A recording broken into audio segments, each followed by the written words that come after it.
Hi guys, in today's episode of Made Better with AI, we are going to quickly cover how we created a tic-tac-toe game, right? So this is what the game looks like. You will again be playing against computer or AI and it will try to win. Uh, Something basic before we start this particular video, what happens is that if it is not too complex a game, AI has better chances of winning. So it is quite good in tic-tac-toe. It knows the rules well and it is able to easily win. So try to download this game. The files will be there in the video. You can see that you'll be receiving this particular newsletter and this is the drive link which will take you here, and when you open tic-tac-toe you should be able to get all the files. Let's get to playing the game now.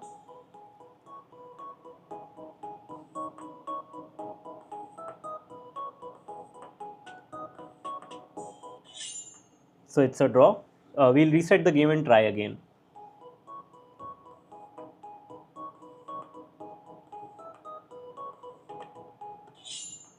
It's a draw again. I'll try to play as quickly as possible and see who wins.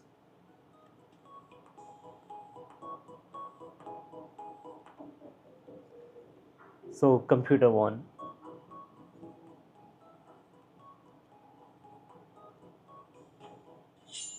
This time it's a draw.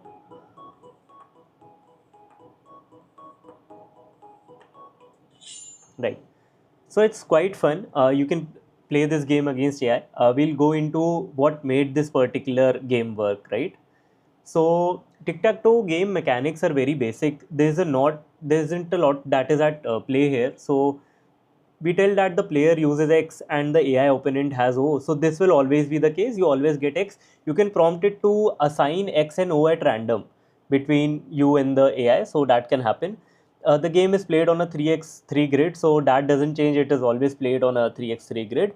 The player clicks a cell to place an X and AI responds with an O after 500 ms delay. So this delay lets you think if it is too immediate, and let's say if you add a timer to the game and say that this game should complete within a minute, you don't get a lot of time to think. So you can add more difficulty by prompting it differently. That can happen.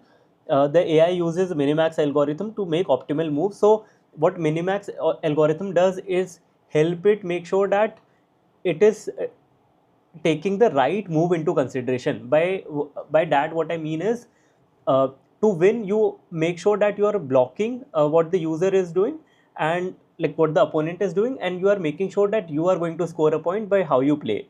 So that is what this algorithm takes care of.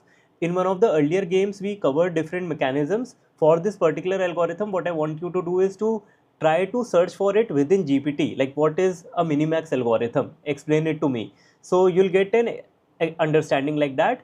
This is something, or this is a part of a process that will come along very often, wherein it will use different mechanisms to control AI, to control computer, and you will not understand what it stands for because you haven't looked at it previously, right? So try to search for things, do research using AI. So this is something that I'll be putting in bold here, and I'll also be underlining it. So make sure that, okay, underlining is over. So make sure that you are able to understand what this algorithm stands for. There's a reset button in the game, so once the game completes you can go through the reset button. These are the different interfaces. Tailwind CSS is a predefined CSS with different rules for like body, HTML, all of that. It has its own UI. Many modern websites, games, browsers, they use Tailwind a lot. So it is standard in the HTML world now, and people use it a lot.